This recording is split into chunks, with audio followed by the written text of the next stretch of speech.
أعوذ بالله من الشيطان الرجيم بسم الله الرحمن الرحيم الحمد لله اللهم ربنا لك الحمد بما خلقتنا ورزقتنا وهديتنا وعلمتنا لك الحمد بالإيمان ولك الحمد بالإسلام لك الحمد بكل نعمة أنعمت بها علينا فلك الحمد على ذلك حمدا كثيرا لك الحمد حتى ترضى ولك الحمد إذا رضيت اللهم صل على محمد وعلى آله وأصحابه وأزواجه وذريته رب اشرح لي صدري ويسر لي أمري واحلل عقدة من لساني يفقه قولي اللهم زدنا إيمانا وفقا ويقينا ربنا آتنا من لدنك رحمة وهيئ لنا من أمرنا رشدا آمين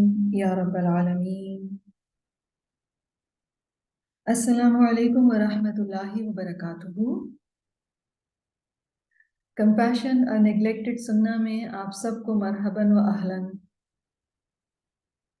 اللہ سبحانہ و تعالیٰ کی شکر گزاری کے ساتھ آج کے سیشن کا آغاز کرتے ہیں.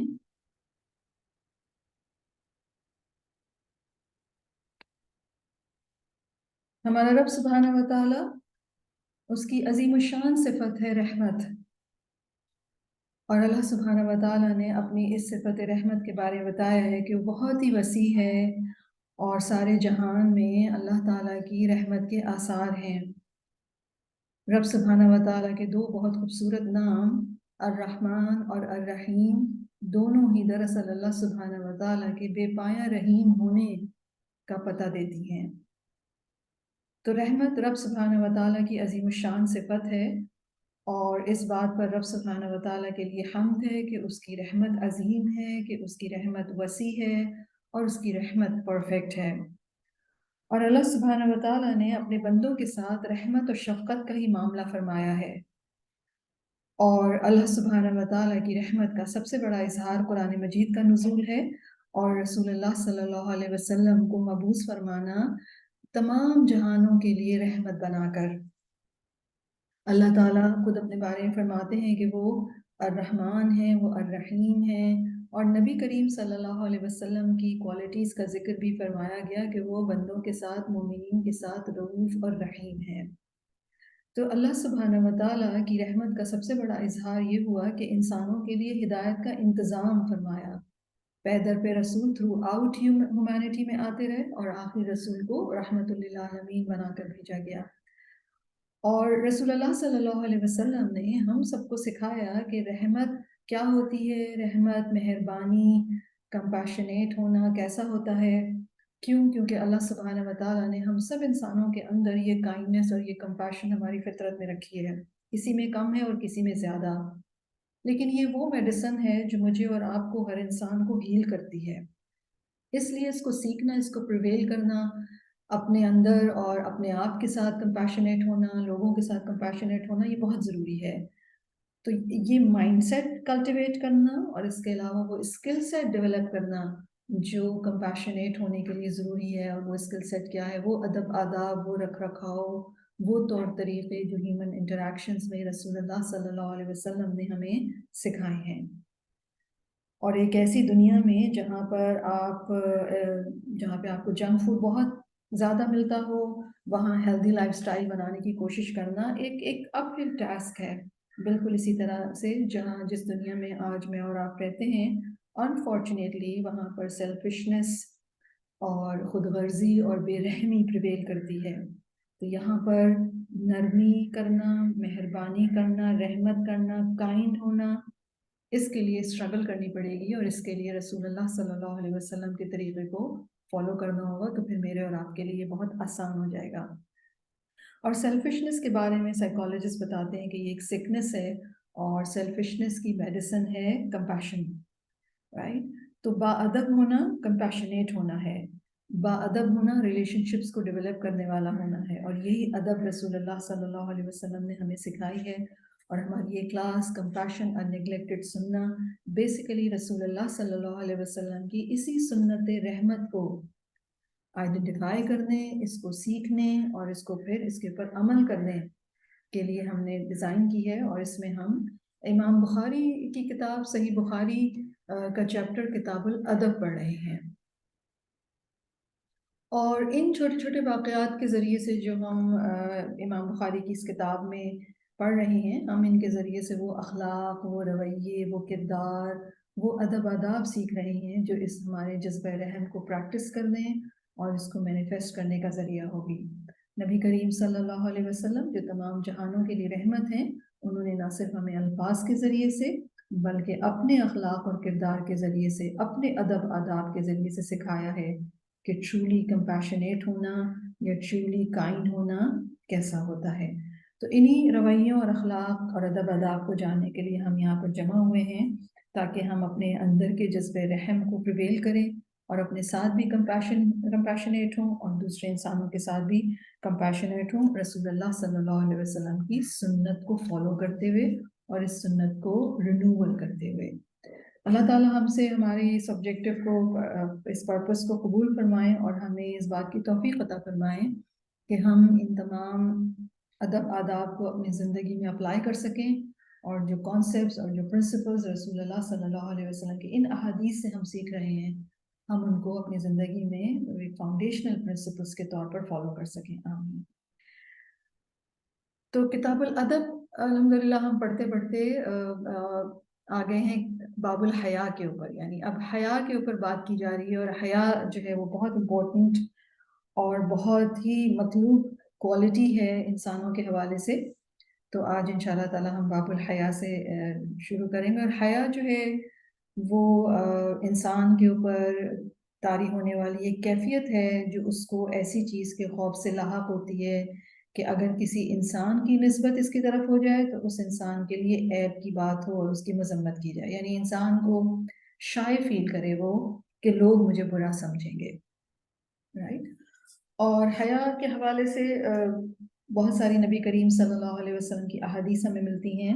حیا جو ہے وہ ایک بہت ہی مطلوب صفت ہے، اس کو انگلش میں تو کوئی ایک لفظ نہیں ملے گا آپ کو جو اس کے معنی اور مفہوم کو پوری طرح بیان کر سکے۔ ماڈesty از دا کلوزسٹ، لیکن شائنس اور شیم وغیرہ یہ الفاظ جو ہیں وہ ہماری جدید دنیا میں سائیکالوجی کے جرنل کے اندر یہ ایک اس کو اچھا نہیں سمجھا جاتا، یہ ایک اس کے ساتھ ایک اچھے معنی منسوب نہیں ہے، تو وہ شائنس مراد نہیں، یاد رکھیے گا۔ حیا مراد ہے، modesty is the closest word, decency, modesty, right. تو انشاءاللہ تعالی ہم اس کے حوالے سے احادیث پڑھیں گے کہ رسول اللہ صلی اللہ علیہ وسلم کا اس حوالے سے کیا فرمان ہے۔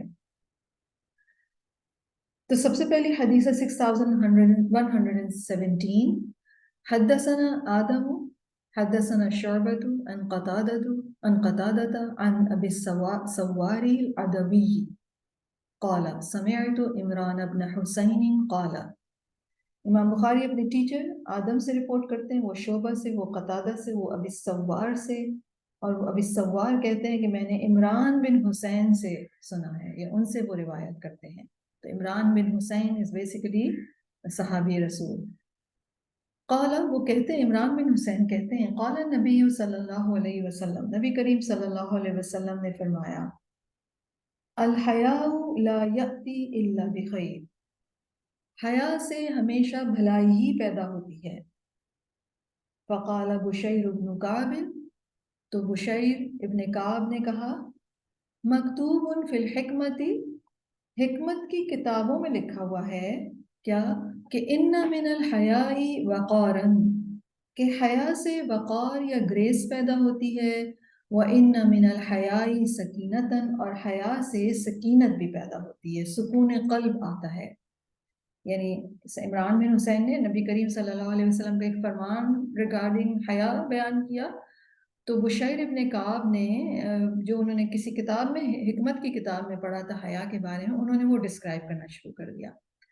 تو فقال له عمران، تو ان سے عمران نے کہا، عمران بن حسین نے کہا، احدثک عن رسول اللہ صلی اللہ علیہ وسلم وتحدثنی عن صحیفتک، میں تمہیں رسول اللہ صلی اللہ علیہ وسلم کی حدیثیں بیان کر رہا ہوں اور تم مجھے اپنی 2 ورقی کتاب کی باتیں سناتے ہو۔ یعنی سب سے پہلے تو آف کورس حدیث امام بخاری کیوں لائے ہیں؟ حیا کے حوالے سے نبی کریم صلی اللہ علیہ وسلم کا statement, this is the first thing which we need to understand, right? اور پھر اس میں حدیث کے جو انٹریکشن ہے دونوں کا، عمران بن حسین اور بشیر بن کعب سے، اس سے پھر ہم کچھ اور باتیں بھی سیکھیں گے۔ تو سب سے پہلی چیز جو اس حدیث سے ہم پرومپٹلی سیکھیں وہ کیا ہے کہ صحابی رسول نے ایک بات بیان کی نبی کریم صلی اللہ علیہ وسلم کی، اور وہاں پہ بیٹھے ہوئے غالباً تابعی ہیں بشیر ابن کعب، انہوں نے حکمت کی کتاب کا حوالہ دیا اور 2 اسٹیٹمنٹ اباؤٹ حیا کے بتائے۔ اس پر عمران بن حسین نے کیا کہا کہ میں تمہیں نبی کریم صلی اللہ علیہ وسلم کی حدیث بتا رہا ہوں اور تم اس کے مقابلے میں اور چیزیں لا رہے ہو۔ تو نبی کریم صلی اللہ علیہ وسلم کی حدیث کے مقابلے میں کوئی اور کامنٹ لانا، کوئی اور کوٹیشن لانا، کسی کا اوپینین لانا، کسی کی سینگ لانا، ٹھیک ہے، یہ پسندیدہ نہیں ہے۔ کیوں؟ کیونکہ ایک مومن کی غیرت، ایک مومن کا ایمان نبی کریم صلی اللہ علیہ وسلم پر اس بات کا تقاضا کرتا ہے کہ نبی کریم صلی اللہ علیہ وسلم کی بات کو سب سے زیادہ بینیفیشل، سب سے زیادہ فل آف وزڈم اور سب سے زیادہ کریکٹ سمجھے اور سب سے اوپر اس کو رکھے۔ یعنی جب نبی کریم صلی اللہ علیہ وسلم کی بات آ گئی تو بس پھر اس کے بعد کوئی اور بات کہنے کی گنجائش ہی نہیں رہتی، اور نوٹ کیجئے گا کہ صحابہ کرام کو رسول اللہ صلی اللہ علیہ وسلم سے جو محبت تھی، اور اس محبت کے نتیجے میں ان کی جو سائیکالوجی ڈیولپ ہوئی بھی تھی، وہ کیا تھی کہ رسول اللہ صلی اللہ علیہ وسلم پر اتنا ایمان تھا اور ایسا یقین تھا کہ کیا سمجھتے تھے کہ سب سے سچی بات اور سب سے بہترین بات رسول اللہ صلی اللہ علیہ وسلم ہی کی ہے، اور یہی دراصل نبی کریم صلی اللہ علیہ وسلم پر ایمان کا نتیجہ ہونا چاہیے۔ یعنی ہم یہ کہتے ہیں نا کہ رسول اللہ صلی اللہ علیہ وسلم سے محبت کرنا، ان پر ایمان لانا ہمارے ایمان کا حصہ ہے، اور نبی کریم صلی اللہ علیہ وسلم سے سب سے زیادہ محبت کرنا، ایون اپنی جان سے بھی زیادہ محبت کرنا، رائٹ؟ تو یہ بیسیکلی کیا ہے، یہ ایک سائیکالوجی ڈیولپ ہوتی ہے، یہ محض ورڈز نہیں ہوتے کہ ہاں میں سب سے زیادہ رسول اللہ صلی اللہ علیہ وسلم سے محبت کرتی ہوں۔ اس کے پیچھے پورا مائنڈ سیٹ اور سائیکالوجی ڈیولپ ہوتی ہے، اور وہ کیا سائیکالوجی ہوتی ہے کہ نبی کریم صلی اللہ علیہ وسلم کی بات کو سب سے اوپر رکھنا، اس کے مقابلے میں یا اس کو سپورٹ کرنے کے لیے کوئی بات یا کوئی دلیل یا کوئی ایویڈنس کی ضرورت نہیں ہے۔ صحابہ کرام کی سائیکالوجی ایسے ہی تھی۔ صحابہ کرام کو رسول اللہ صلی اللہ علیہ وسلم کے منہ سے نکلی ہوئی ہر بات کو سچ جانتے تھے، پریشس جانتے تھے، اور اس میں خیر سمجھتے تھے، اور اس کے مقابلے میں یا اس کو سپورٹ کرنے کے لیے کوئی دلیل یا کوئی تعویل نہیں لاتے تھے۔ اور اس کے برعکس آج ہمارا کیا حال ہے کہ ہم رسول اللہ صلی اللہ علیہ وسلم کی ہمیں کوئی بات بتائی جائے تو اول تو ہم اتنی توجہ سے نہیں سنتے، ہم کہتے ہیں حدیثی ہے نا، اور بہت دفعہ ہم فلاسفرز کے اقوال، شاعروں کے شعر ادھر ادھر لا کر یہ سمجھتے ہیں کہ شاید یہ اس سے زیادہ بہتر ہے۔ تو یاد رکھیے اگر ایسا کوئی کانسیپٹ ہے تو اس کا مطلب ہے ایمان میں خرابی ہے، ٹھیک ہے؟ رسول اللہ صلی اللہ علیہ وسلم پر سچا ایمان کیا ہے کہ نبی کریم صلی اللہ علیہ وسلم کی بات کو سپورٹ کرنے کے لیے آپ کو کچھ نہیں درکار ہو، نبی کریم صلی اللہ علیہ وسلم کی بات کو مقابلے میں تو سوال ہی پیدا نہیں ہوتا کہ کوئی بات لائی جائے، ٹھیک ہے؟ نہ ہی نبی کریم صلی اللہ علیہ وسلم کی بات کے مقابلے میں کسی سائیکالوجسٹ، کسی سائنٹسٹ یا کسی بھی جو دنیا میں انٹلیکچوئل سمجھے جاتے ہیں ان کی بات کو بہتر سمجھنا، یہ اگر کوئی سمجھتا ہے تو پھر اس کے ایمان کے اندر بہت بڑا مسئلہ ہے۔ تو ایک مومن کی غیرت اس بات کا تقاضا کرتی ہے، یا ایمان اس بات کا تقاضا کرتا ہے کہ نبی کریم صلی اللہ علیہ وسلم کی بات کو سب سے زیادہ بینیفیشل، سب سے زیادہ پرحکمت اور سب سے زیادہ درست سمجھیں اور سب سے اوپر اس کو رکھیں، اور یہی ترتیب ہماری گفتگو میں بھی ہونی چاہیے۔ پہلے ہم اللہ کی بات بتائیں، پھر رسول کی بات، پھر صحابہ کی بات، پھر علماء امت کی بات، پھر کہیں جا کر اپنی بات کہیں، ٹھیک ہے؟ ہم یہ نہیں کہہ سکتے کہ اللہ کی بات ہو رہی ہے یا رسول صلی اللہ علیہ وسلم کی بات ہو اور ہم کہیں کہ نہیں میرا خیال ہے کہ یہ اس طرح ہے، اور یا فلاں یہ کہتا ہے، نہیں نہیں نہیں، میرے لیے اور آپ کے لیے بات کافی ہونی چاہیے کہ اللہ کے رسول صلی اللہ علیہ وسلم کیا فرماتے ہیں، ٹھیک ہے، تو پہلی اور انتہائی بنیادی بات رسول اللہ صلی اللہ علیہ وسلم کی باتوں کے حوالے سے۔ دوسری بات جو ٹاپک سے ریلیٹڈ ہے ہماری، وہ کیا کہ حیا کے حوالے سے نبی کریم صلی اللہ علیہ وسلم نے کیا فرمایا کہ حیا ہمیشہ خیر ہی لاتی ہے۔ ٹھیک ہے، تو جو انسان بھی حیا کی صفت رکھتا ہے تو لازمی خیر ہی آئے گی، کیونکہ جس انسان کے اندر حیا ہوتی ہے وہ یہ حیا اسے اللہ کے حقوق اور لوگوں کے حقوق ضائع کرنے سے روکتی ہے۔ اس کو حیا آتی ہے کہ وہ اللہ کے کسی حق کو ضائع کرے یا بندوں کے حقوق یا رسپانسبلٹیز جو اس کے اوپر ہیں وہ اس کو کسی طریقے سے کم کرے، رائٹ؟ تو حیا سے عام طور پر سمجھا یہ جاتا ہے کہ شاید اگر کوئی ماڈسٹ ہوگا، اور جیسے کہ ہم جس دنیا میں رہتے ہیں تو کیا سمجھا جاتا ہے کہ حیا کرنے والا شاید بیکورڈ ہے، اور جو حیا نہیں کرتا وہ شاید بہت کانفیڈنٹ ہے، بہت بولڈ ہے۔ لیکن ایسا نہیں، نبی کریم صلی اللہ علیہ وسلم نے اگر فرما دیا کہ حیا خیر ہی لے کے آئے گی تو حیا خیر ہی لاتی ہے۔ اور تیسری بات یہ کہ جیسے کہ پرنسپل کے طور پر ہم یہ لیں گے کہ حدیث کے آگے کسی اور کی بات کی کوئی اہمیت نہیں ہے، چاہے ساری دنیا کسی کو بہت بڑا انٹلیکچوئل فلاسفر کچھ بھی سمجھے، لیکن جہاں پر حدیث آ جائے تو بس پھر اس سے آگے ہم کسی انسان کی بات یا کسی کے کلام کی کوئی اہمیت نہیں۔ اور اس بات کو فقہ کے حوالے سے بھی سمجھیے، یعنی جس معاملے میں حدیث موجود ہو اور حدیث بہت کلیئرٹی کے ساتھ بتا رہی ہے تو علماء کے اقوال یا علماء کے فتوے جو ہیں وہ پیچھے چلے جاتے ہیں، وہ بیک سیٹ لے لیتے ہیں۔ ٹھیک ہے، مثلا ہمارے پاس کسی معاملے میں ایک بہت کلیئر حدیث ہے، لیکن لوگ کیا کہتے ہیں، وہ کہتے ہیں لیکن امام مالک نے تو یہ کہا ہے یا امام ابو حنیفہ نے یہ کہا ہے، ایسا نہیں کرنا چاہیے۔ جہاں رسول صلی اللہ علیہ وسلم کی بات آ جائے تو چاہے سارے امام بھی کچھ اور کہہ رہے ہوں، باقی سب کی بات پیچھے چلی جاتی ہے۔ اور یہی تعلیم ہمیں ان اماموں نے دی ہے۔ چاروں اماموں کے آپ کو اقوال ملتے ہیں کہ انہوں نے مختلف دین کی چیزوں کو سمجھا اور پھر اس کو ایکسپلین بھی کیا، اور پھر آخر میں وہ یہ کہتے ہیں کہ اگر آپ کو رسول اللہ صلی اللہ علیہ وسلم کی کوئی حدیث مل جائے تو ہمارے اوپینین کو آپ دیوار پر دے ماریے، یعنی اس کو ڈسکارڈ کر دیجئے۔ تو اللہ کے رسول کی جہاں بات آ جائے گی پھر اوپینینز کو کنسیڈر نہیں کیا جائے گا۔ ٹھیک ہے، اگلی حدیث ہے 6118۔ حدثنا احمد بن یونس حدثنا عبد العزیز بن ابی سلمہ حدثنا ابن شہاب عن سالم عن عبد اللہ بن عمر رضی اللہ عنہما۔ امام بخاری اپنی ٹیچر احمد بن یونس سے رپورٹ کرتے ہیں، وہ عبدالعزیز بن ابی سلمہ سے، وہ ابن شہاب سے، وہ سالم سے، اور پھر وہ عبداللہ بن عمر رضی اللہ عنہ۔ تو یہاں پہ صحابی رسول عبداللہ بن عمر ہے۔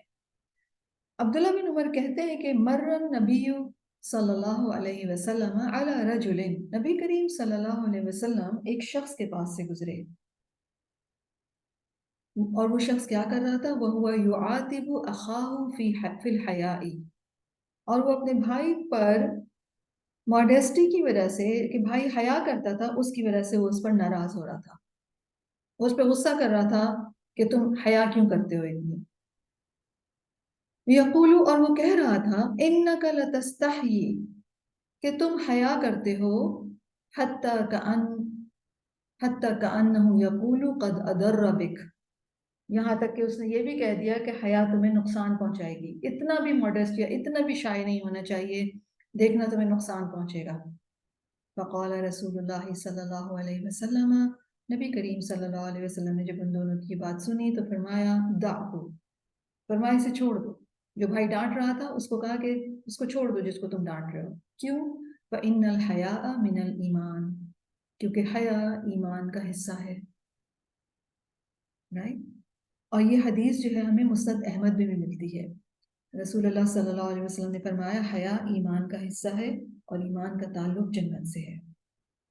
اسی طرح صحیح الترغیب میں رپورٹ ملتی ہے، نبی کریم صلی اللہ علیہ وسلم فرماتے ہیں کہ حیا اور ایمان کو ایک دوسرے کے ساتھ یکجا کیا گیا ہے، لہٰذا جب ان دونوں میں سے ایک اٹھائی جاتی ہے تو دوسری بھی اٹھا لی جاتی ہے۔ تو جس کے اندر یعنی ایمان نہیں، جس کے اندر حیا نہیں تو اس میں ایمان بھی نہیں ہوتا، یا جس میں ایمان نہیں تو اس میں حیا بھی نہیں ہوتا۔ ٹھیک ہے، تو حیا جو ہے وہ کامل ایمان کا حصہ ہے، اور یہ حیا ایمان سے حاصل ہوتی ہے۔ اور حیا کیا چیز ہے؟ وہ اسٹیٹ یا وہ فیلنگز جو انسان کو انڈیسنٹ اور برے کاموں سے روکتی ہے، اور حیا ہی انسان کو اللہ کی اطاعت پر ابھارتی ہے۔ قرآن مجید میں اللہ تعالیٰ فرماتے ہیں نا، الم یعلم بان اللہ یرا، کیا وہ جانتے نہیں کہ بے شک اللہ تعالیٰ ان کو دیکھتا ہے؟ تو یہ احساس انسان کے اندر ہونا کہ اللہ تعالیٰ مجھے دیکھتا ہے، انسان کو حیادار کر دیتا ہے، اس کو واچفل بنا دیتا ہے اپنے ایکشنز کے حوالے سے، اپنی گفتگو کے حوالے سے، اپنے انٹریکشنز کے حوالے سے۔ اور جو انسان بے حیا ہوتا ہے وہ باغی بھی ہوتا ہے، وہ ڈیفائنٹ بھی ہوتا ہے، وہ بدتمیز بھی ہوتا ہے، اس کو کسی کی شرم و حیا نہیں ہوتی، اور وہ ادب سے خالی ہوتا ہے۔ ریلیشن شپس میں بھی آپ دیکھیے، چاہے شوہر بیوی ہو، چاہے والدین اور اولاد ہوں، چاہے بہن بھائی ہوں، ایون دوست بھی ہوں، انسانوں کے درمیان ایک حیا کا پردہ ہوتا ہے، اور وہ رہنا چاہیے، ایک لحاظ کا پردہ۔ اور بڑوں سے کوئی غلطی ہو جائے تو چھوٹوں کو اس طرح پیش نہیں آنا چاہیے کہ وہ حیا کے سارے تقاضے یا ادب کے سارے تقاضے پوچھ جائیں۔ اسی طرح چھوٹوں سے کوئی غلطی ہو جائے تو بڑوں کو اس طرح پیش نہیں آنا چاہیے کہ جس میں وہ اپنا بڑاپن نہیں بھول جائیں، رائٹ؟ کہ بالکل ہی انسان بے باک ہو کر دوسرے انسان کو تانے دینا شروع کر دے یا پھر برا بھلا کہنا شروع کر دے۔ تو حیا جو ہے وہ انسان کی ہر چیز میں ہے، یعنی اس کی سوچ میں حیا ہے، اور سوچ میں حیا کب ڈیولپ ہوتی ہے؟ جب انسان کو یہ ریئلائزیشن ہوتا ہے کہ اللہ تعالیٰ میری سوچوں کو بھی جانتا ہے، رب کے علاوہ کسی کو نہیں پتا میری سوچیں۔ تو جب رب سے انسان حیا کرتا ہے تو اپنی سوچوں کو بھی بدگمانی سے، برائی سے، انڈیسینسی سے پاک رکھتا ہے، رائٹ؟ اسی طریقے سے اللہ سے حیا کرتے ہوئے انسان دوسروں کے بارے میں برے گمانوں سے رک جاتا ہے۔ وہ کہتے ہیں معاملہ اللہ کے حوالے، اب یہ اگر برا گمان کروں گا تو اللہ کو معلوم ہو جائے گا۔ رسول اللہ صلی اللہ علیہ وسلم نے ہمیں حکم دیا ہے کہ اللہ سے حیا کرو جیسا کہ حیا کرنے کا حق ہے۔ تو لوگوں نے عرض کیا کہ یا رسول اللہ، ہم تو اللہ سے حیا کرتے ہیں۔ تو رسول اللہ صلی اللہ علیہ وسلم نے فرمایا، نہیں، جو سر اور اس کے اندر ہے اور جو پیٹ میں اور اس کے اندر ہے، اس کے بارے میں اللہ سے حیا کرو۔ یعنی اپنی تھاٹس کے بارے میں بہت واچفل اور کوشس رہو، اور جو پیٹ میں ڈال رہے ہو اس کے بارے میں بہت واچفل اور کوشس رہو کہ کہیں حرام تو نہیں ہے۔ تو ان دونوں چیزوں کے بارے میں اللہ سے حیا کرنا کیا ہے؟ یعنی اللہ تعالیٰ کی بتائی ہوئی جو تعلیمات ہیں اس کو فالو کرنا۔ انسان اپنی سوچوں کے بارے میں واچفل رہے، اور انسان اپنے کھانے کے بارے میں جو پیٹ میں ڈال رہا ہے وہ اس کا اپنا ہے، پرایا ہے، حلال ہے، حرام ہے، کیسا ہے وہ، اس بارے میں اس کو بہت زیادہ کوشس ہونا چاہیے، اور یہی حیا ہے۔ تو یہاں پر ہم دیکھ رہے ہیں کہ بہت دفعہ کچھ لوگ شائع ہوتے ہیں نا، اور اس کی وجہ سے بہت دفعہ اپنی کوئی بات بھی نہیں بیان کر پاتے۔ تو عام طور پر ڈانٹ، جیسے کہ بڑے بھی ڈانٹتے ہیں، پیرنٹس بھی ڈانٹتے ہیں کہ بہت شائع ہو تم، اور تھوڑا بولڈ ہو، اور اس طرح کرو۔ تو اس طرح ایک شخص ڈانٹ رہا تھا اپنے بھائی کو، لیکن نبی کریم صلی اللہ علیہ وسلم نے اسے کیا فرمایا کہ اسے چھوڑ دو، یعنی اسے حیا کرنے دو، یہ جس طریقے پر ہے وہ ایمان کا حصہ ہے، ٹھیک ہے؟ اور جیسے کہ ہمیں عام طور پر ڈر لگتا ہے کہ اگر آپ شاعر رہے تو آپ کو آپ کا رائٹ کوئی نہیں دے گا، اور جنرلی یہی ہوتا ہے کہ جب لوگ دیکھتے ہیں کہ آپ ڈیمانڈنگ نہیں ہیں، آپ بدتمیز نہیں ہیں، آپ ایک شریف النفس انسان ہیں اور ایک ادب آداب کو فالو کرنے والے ہیں، تو عام طور پر لوگ آپ کا ایڈوانٹیج لیتے ہیں۔ It happens, right? اور جو لوگ سر چڑھتے ہیں، بہت ڈیمانڈنگ ہوتے ہیں، جو ہر بات پر ناراض ہو جاتے ہیں، ان کے بارے میں لوگ بہت زیادہ کوشش رہتے ہیں کہ ان کو پوچھ لیں ورنہ یہ ناراض ہو جائیں گے، رائٹ؟ تو لیکن جو انسان شائع ہوتا ہے، جو انسان ماڈسٹ ہوتا ہے، جو انسان ذکر نہیں کرتا کہ اس کو کسی نے پوچھا یا نہیں پوچھا، تو عام طور پر لوگ اس کو نہیں بھی پوچھتے۔ تو اس طرح وہ کچھ ڈس ایڈوانٹیجز وہ اٹھاتا ہے۔ لیکن نبی کریم صلی اللہ علیہ وسلم کا، جیسے ہم نے پچھلی حدیث میں دیکھا کہ حیا خیر ہی لے کر آتی ہے۔ تو کوئی انسان جو اپنی شرافت کی بنا پر، اپنی اللہ سے حیا کرنے کی بنا پر، یا لوگوں کے ساتھ حیا کرنے کی بنا پر، یا اپنے ایمان کی بنا پر وہ کوئی بہت زیادہ بڑھ چڑھ کر لوگوں کے اوپر ڈیمانڈنگ نہیں ہو رہا ہے اپنے حقوق کے حوالے سے، تو یہ نہ ڈرا جائے کہ اس کو کوئی نقصان پہنچے گا۔ انشاءاللہ تعالیٰ اس کو کوئی نقصان نہیں پہنچے گا۔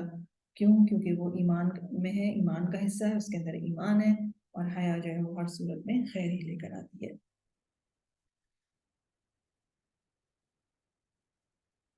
اگلی جو حدیث ہے 6119، حدثنا علی بن الجعدی اخبرنا شعبة عن قتادة عن مولى انس قال عبد الله، قال ابو عبد الله اسمه عبد الله بن ابي عتبة، سمعت ابا سعيد الخدري يقول اس حدیث میں جو صحابی رسول ہیں وہ ابو سعید خدری ہیں. ابو سعید خدری یقول، وہ کہتے ہیں، کان النبی صلی اللہ علیہ وسلم اشد حیاء من العذراء فی خدرها. ابو سعید خدری کہتے ہیں کہ نبی کریم صلی اللہ علیہ وسلم زیادہ شائع تھے، زیادہ حیادار تھے ایک ورجن یا ایک کنواری لڑکی سے جو اپنے پردے میں ہوتی ہے. ایک پردہ دار، پردہ نشین کنواری لڑکی سے بھی زیادہ حیادار تھے. تو حیا کی دو قسمیں ہوتی ہیں. ایک ہوتی ہے بائی نیچر، لائک طبعی، اللہ تعالیٰ نے ہر انسان کے اندر حیا رکھی ہے. چھوٹا سا بچہ ہو، وہ اپنے آپ کو انڈریس ہونا پسند نہیں کرتا دوسروں کے سامنے. اور دوسری جو حیا ہوتی ہے وہ ایکوائرڈ ہوتی ہے. ٹھیک ہے، جیسے اللہ سبحانہ و تعالیٰ کی معرفت جب آپ کو ہوتی ہے تو وہ ایکوائرڈ نالج ہوتی ہے، اور اس ایکوائرڈ نالج کے نتیجے میں آپ حیا ایکوائر کرتے ہیں. رسول اللہ صلی اللہ علیہ وسلم نے جس حیا کو ایمان کا حصہ قرار دیا وہ اکتسابی حیا ہے، جو انسان کوشش کر کے اپنے اندر پیدا کرتا ہے. اچھا، نبی کریم صلی اللہ علیہ وسلم کے بارے میں یہ سٹیٹمنٹ جو ہے ابو سعید خدری کا کہ وہ ایک پردہ دار لڑکی سے بھی زیادہ حیادار تھے، یعنی نبی کریم صلی اللہ علیہ وسلم کے اندر یہ دونوں طرح کی حیائیں موجود تھیں بدرجہ اتم، پرفیکشن کے لیول پر. کون سی؟ بائی نیچر بھی جو حیا ہوتی ہے وہ رسول اللہ صلی اللہ علیہ وسلم کے اندر پرفیکشن کے لیول پر تھی، اور رسول اللہ صلی اللہ علیہ وسلم نے اپنی رب کی معرفت کے ساتھ جو اکتسابی حیا تھی یا ایکوائرڈ حیا تھی وہ بھی نبی کریم صلی اللہ علیہ وسلم کے اندر پرفیکشن کے لیول پر تھی.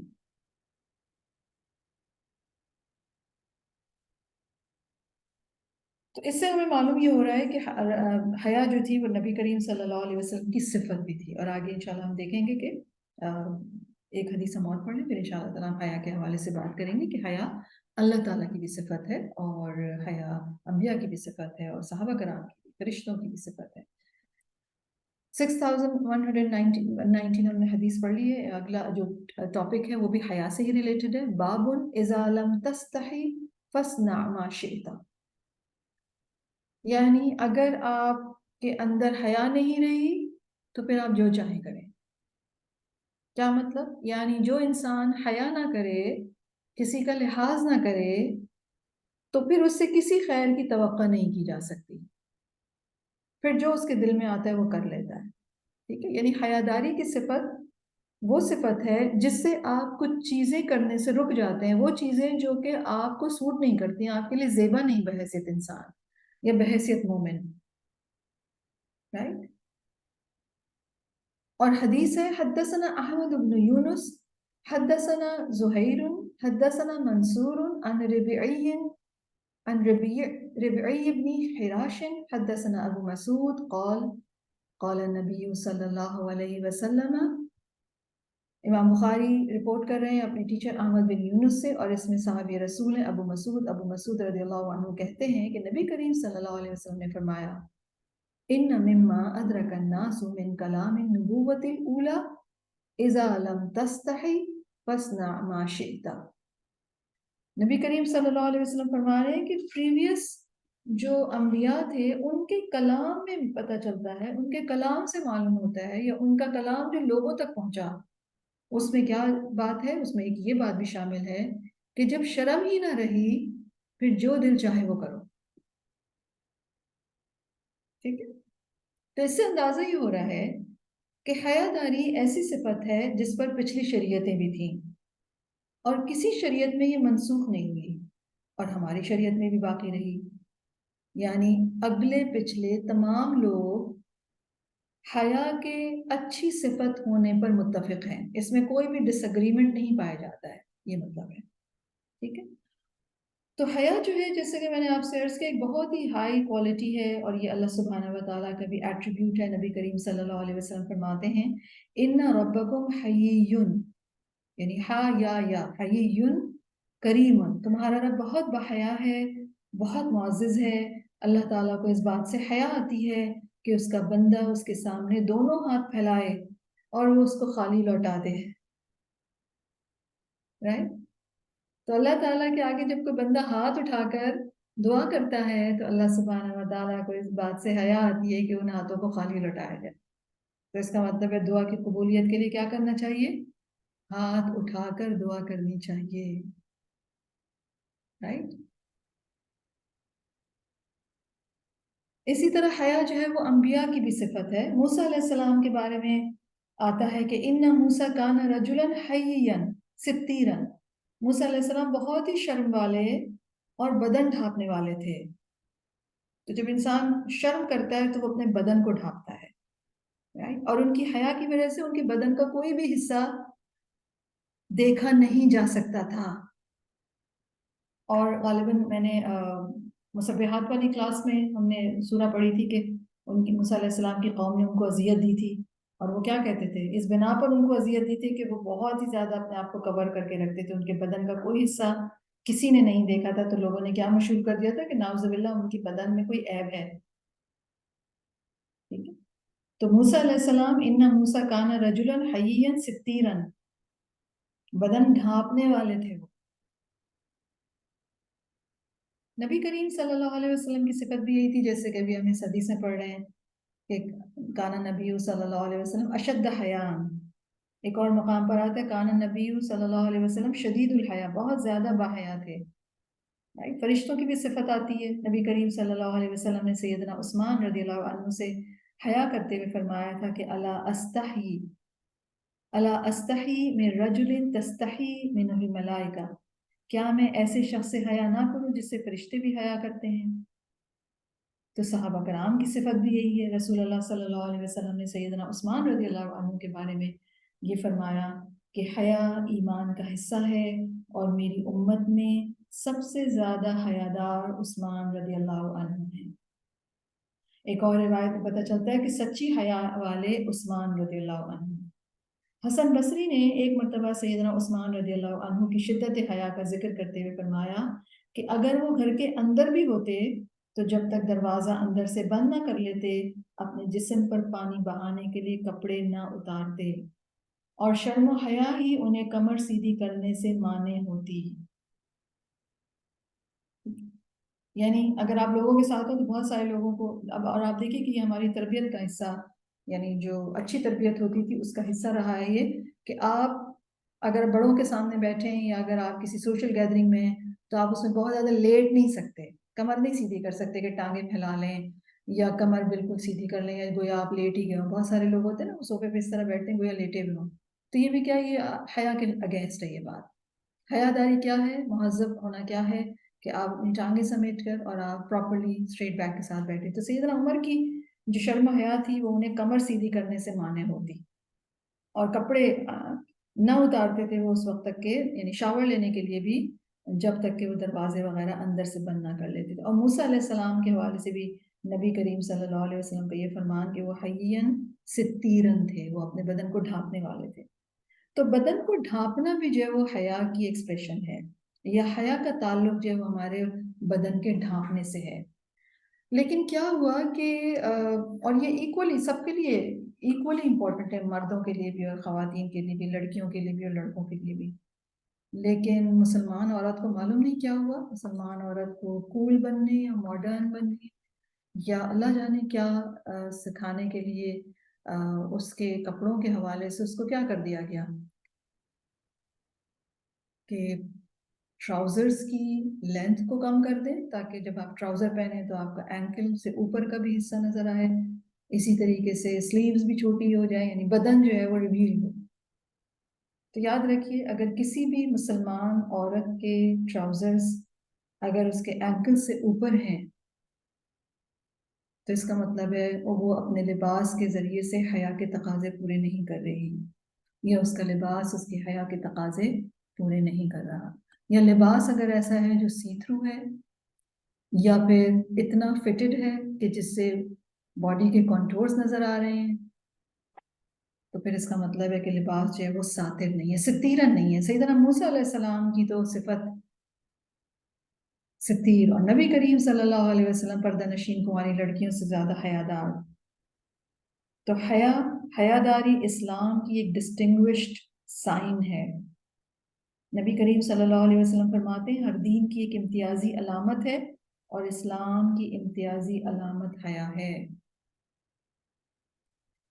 تو تو اس بارے میں مسلمان خواتین، خاص طور پر پاکستانی خواتین، بہت زیادہ بے پرواہ ہو گئیں، تو لباس جو ہے ان کے ایسے ہو گئے۔ تو ہم میں سے ہر ایک کو اپنی حیاداری کو چیک کرنا چاہیے، اور سب سے پہلے جو ہم دیکھیں گے وہ کس اعتبار سے دیکھیں گے؟ پہلے تو فزیکلی انسان دیکھتا ہے کہ میرا لباس کیسا ہے، میں جب چلتی ہوں یا جب بیٹھتی ہوں تو میرا جو ٹراؤزر ہے وہ اوپر لفٹ تو نہیں ہو جاتا کہیں میرے اینکل سے۔ یاد رکھیے اینکلز سطر میں شامل ہیں، اینکلز کو کور ہونا ضروری ہے، چاہے آپ بیٹھے ہوں چاہے آپ چل رہے ہوں، آپ کے اینکلز کور ہونے بہت ضروری ہیں۔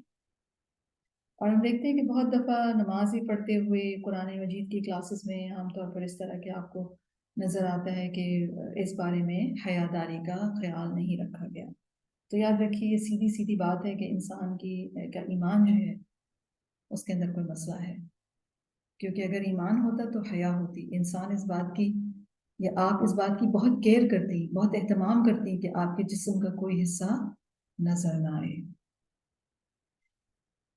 رسول اللہ صلی اللہ علیہ وسلم کے کچھ اور فرمان ہم دیکھتے ہیں جو کہ انہوں نے حیا کے اعتبار سے ہمیں بتائے ہیں۔ مثلا نبی کریم صلی اللہ علیہ وسلم فرماتے ہیں الحیاء خیر کلہ، حیا جو ہے وہ ساری کی ساری خیر ہی ہے، ٹھیک ہے؟ تو اگر کوئی حیا نہیں کر رہا تو اس کا مطلب ہے اس کے اپوزٹ اس پر چل رہا ہے، وہ اس کے لیے خیر نہیں آئے گی۔ نبی کریم صلی اللہ علیہ وسلم یہ بھی فرماتے ہیں ان لکل دین خلقا، بے شک ہر دین کی ایک خصلت ہوتی ہے، وہ خلق الاسلامی الحیاء، اور اسلام کی خصلت یا اسلام کی جو کوالٹی ہے وہ کیا ہے؟ حیا۔ نبی کریم صلی اللہ علیہ وسلم یہ بھی فرماتے ہیں الایمان بدع و ستون شعبہ، ایمان کی 60 سے ابو کچھ برانچز ہیں، والحیاء شعبۃ من الایمان، اور حیا بھی ایمان کی ایک شاخ ہے۔ نبی کریم صلی اللہ علیہ وسلم یہ بھی فرماتے ہیں الحیاء من الایمان، حیا ایمان میں سے ہے، والایمان فی الجنتی، اور ایمان جنت میں لے جاتا ہے، والبذاء من الجفاء، اور بے حیائی کوڑا کرکٹ ہے، والجفاء فی النار، اور کوڑا کرکٹ آگ میں جاتا ہے۔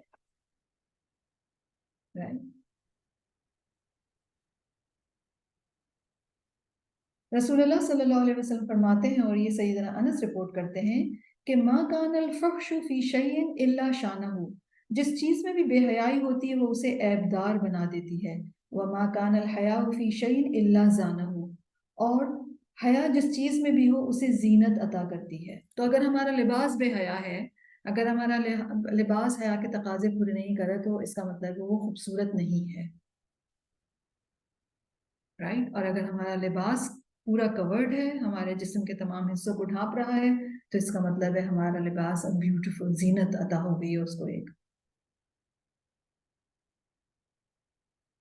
تو نبی کریم صلی اللہ علیہ وسلم کا یہ فرمان کہ پچھلے پیغمبروں کی جو باقیات ملے ہیں یا ان کے جو کچھ الفاظ ملے ہیں، ان میں ایک بات یہ بھی ہے کہ جب حیا نہ رہے تو تم کچھ بھی کرتے پھرو، یعنی پھر انسان سے کسی بھی قسم کی جو ہے برائی وہ ایکسپیکٹ کی جا سکتی ہے۔ اور اللہ سبحانہ و تعالیٰ نے قرآن مجید میں جو حضرت موسیٰ علیہ السلام کو جو لڑکیاں جن کے لیے پانی انہوں نے نکال کر دیا تھا، ان میں سے ایک لڑکی جب بلانے آئی تھی تو پھر اس کے بارے میں اللہ تعالیٰ نے اس کے آنے کو، اس کے چلنے کو جس طرح ڈسکرائب فرمایا تو کیا فرمایا تھا؟ فَجَاءَتْهُ إِحْدَاهُمَا تَمْشِي عَلَى اسْتِحْيَاءٍ، اتنے میں ان دونوں عورتوں میں سے ایک موسیٰ علیہ السلام کی طرف شرم و حیا سے چلتی ہوئی آئی، جس سے ہمیں یہ پتہ چلتا ہے کہ خواتین کی چال میں بھی حیاداری ہونا ضروری ہے، یعنی نہ صرف لباس میں بلکہ چال میں بھی، خاص طور پر پبلک پلیسز پہ، بازار میں، اسٹریٹ میں۔ اسی طریقے سے خواتین مرد حضرات کی بھی گفتگو میں بھی حیا والے الفاظ ہونے چاہیے، ایسے الفاظ نہیں ہونے چاہیے جن کا تعلق حیا سے نہ ہو، یا وہ الفاظ جو اپنی ذات میں تو برے نہ ہوں لیکن برے بیک گراؤنڈ میں یا ان کے ساتھ ایک بری کانوٹیشنز ہیں ان کے ساتھ ایسوسیٹڈ، ایسے الفاظ میں بھی نہیں بولنے چاہیے۔ تو گفتگو میں بھی حیا ہونی چاہیے، اور لباس میں بھی حیا ہونی چاہیے، سوچوں میں حیا ہونی چاہیے، انسان اللہ تعالیٰ سے حیا کرے۔ اسی طرح اللہ تعالیٰ کی نافرمانی کرنے سے بھی انسان اسی وقت بچتا ہے جب اس کے اندر اللہ تعالیٰ سے حیا ہوتی ہے، اور جب حیا نہیں رہتی تو ایمان بھی نہیں رہتا، اور جب ایمان نہیں رہتا تو حیا بھی نہیں ہوتی۔ یا جب حیا نہیں رہتی تو انسان کچھ بھی کر سکتا ہے. ٹھیک ہے نا. اب اگلی جو بات ہے وہ اس سے متعلق ہے کہاں پر حیا نہیں ہونی چاہیے. باب ما لا یستحیا من الحق للتفقہ فی الدین. دین میں سمجھ حاصل کرنے کے لیے حق پوچھنے میں حیا نہ کی جائے. یعنی اگر آپ کو دین کو انڈرسٹینڈ کرنا ہے، حق بات کو آپ کو سمجھنا ہے، معلوم کرنا ہے، تو پھر اس میں آپ حیا نہیں کریں گے. کیوں؟ کیونکہ پھر اس سے آپ کے علم کی کمی ہو جائے گی اور اس سے آپ کا نقصان ہوگا دین کا. ٹھیک ہے. تو حدیث ہم دیکھ رہے ہیں 6121. حدثنا اسماعیل قال حدثني مالک عن هشام بن عروة عن أبيه عن زینب ابنة أبي سلمة عن سلمة رضی اللہ عنہ قالت. امام بخاری اپنے ٹیچر اسماعیل سے رپورٹ کرتے ہیں، وہ مالک سے، وہ ہشام بن عروہ سے، وہ اپنے والد سے، اور وہ زینب جو کہ ابو سلمہ کی بیٹی ہیں، وہ سلمہ سے، اپنی والدہ سے. اور سلمہ کہتی ہیں قالت، وہ کہتی ہیں جاءت سلیم الی رسول اللہ صلی اللہ علیہ وسلم. سلمہ رپورٹ کرتی ہیں کہ سلیم جو ایک صحابیہ ہیں وہ نبی کریم صلی اللہ علیہ وسلم کے پاس حاضر ہوئیں. فقالت، اور عرض کیا، یا رسول اللہ، اے اللہ کے رسول صلی اللہ علیہ وسلم، ان اللہ لا یستحیی من الحق، اللہ تعالیٰ حق کے اظہار سے نہیں شرماتا. تو پھر انہوں نے سوال کیا فہل علی المرأة غسل اذا احتلمت، کہ کیا عورت پر غسل واجب ہے جب اسے احتلام ہو، جب اس کو ویٹ ڈریمز ہوں.